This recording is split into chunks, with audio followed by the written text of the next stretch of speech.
नमस्कार दोस्तों, रुद्रा डिवोशनल धार्मिक चैनल में आपका हार्दिक स्वागत है।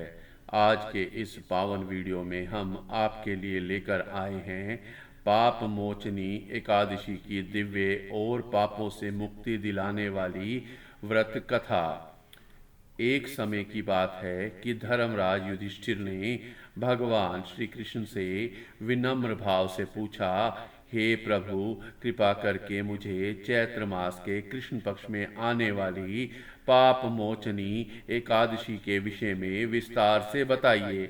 यह सुनकर मधुसूदन भगवान श्री कृष्ण बोले, हे राजन, पाप मोचनी एकादशी का व्रत करने से मनुष्य के समस्त पाप नष्ट हो जाते हैं और साधक को अष्ट सिद्धियों की प्राप्ति होती है। यह एकादशी अत्यंत पुण्यदायी और कल्याणकारी है।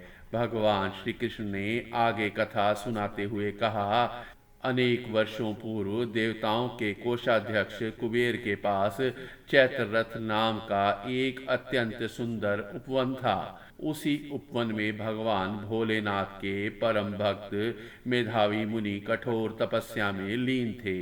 अनेक अप्सराओं ने उनकी तपस्या भंग करने का प्रयास किया, परंतु कोई भी सफल ना हो सकी।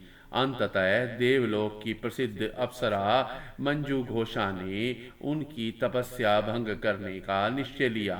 मंजू घोषा ने मेधावी मुनि के आश्रम से कुछ दूरी पर मधुर वीणा बजानी आरंभ की और मनोहरी स्वर में गायन करने लगी। उसके संगीत से वातावरण मोहक हो गया। मेधावी मुनि भ्रमण करते हुए उस ओर पहुंचे। मंजू घोषा के रूप और संगीत को देखकर वे मोह के वशीभूत हो गए और उसके साथ रमण करने लगे। इस मोह में वे भगवान भोलेनाथ के तप और अपने व्रत को भूल बैठे। इसी प्रकार समय बीतता चला गया। एक दिन अप्सरा मंजू घोषा देवलोक लौटने की तैयारी करने लगी।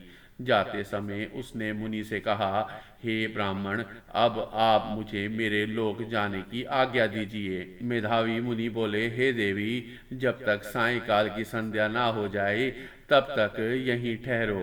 तब मंजू घोषा बोली, हे मुनिवर, अब तक न जाने कितनी संध्याएं बीत चुकी हैं। कृपया बीते हुए समय का विचार कीजिए। मंजू घोषा की बात सुनकर मेधावी मुनि ने गणना की तो उन्हें ज्ञात हुआ कि उनके साथ 57 वर्ष व्यतीत हो चुके हैं। यह जानकर वे अत्यंत दुखी और क्रोधित हो गए। उन्होंने मंजू घोषा को अपनी तपस्या का विनाश करने वाली मानते हुए कहा, पापिनी, तुमने मेरे वर्षों की कठोर तपस्या नष्ट कर दी। मैं तुम्हें श्राप देता हूँ कि तुम पिशाच योनि में चली जाओ। यह सुनकर मंजू घोषा भयभीत होकर विनम्रता से बोली, हे मुनिवर, मैंने आपके साथ इतने वर्ष व्यतीत किए, मुझ पर कृपा कीजिए। तब मेधावी मुनि बोले, चैत्र मास के कृष्ण पक्ष में जो एकादशी आती है उसे पाप मोचनी एकादशी कहते हैं। यह समस्त पापों का नाश करने वाली है। यदि तुम इस एकादशी का व्रत करोगी तो तुम्हें पिशाच योनि से मुक्ति मिल जाएगी।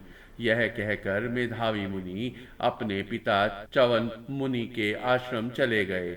च्यवन मुनि ने पुत्र को दुखी देखकर पूछा, वत्स, यह तुमने क्या कर डाला? तुमने अपने ही कष्टों को और बढ़ा लिया। मेधावी मुनि बोले, पिताजी, मुझसे भारी पाप हो गया। कृपया कोई ऐसा प्रायश्चित बताइए जिससे मेरे पापों का नाश हो जाए। तब च्यवन मुनि बोले, चैत्र मास के कृष्ण पक्ष की पाप मोचनी एकादशी का विधि पूर्वक व्रत करने से तुम्हारे समस्त पाप नष्ट हो जाएंगे। पिता की आज्ञा पाकर मेधावी मुनि ने श्रद्धा और नियम पूर्वक पाप मोचनी एकादशी का व्रत और अनुष्ठान किया। उसके प्रभाव से उनके सभी पाप नष्ट हो गए। वे पुनः तपस्या में लीन होकर सिद्धि को प्राप्त हुए। उधर अप्सरा मंजू घोषा ने भी पाप मोचनी एकादशी का विधि पूर्वक पालन किया। उसके प्रभाव से वह पिशाच योनि से मुक्त हो गई और दिव्य रूप धारण कर स्वर्गलोक चली गई।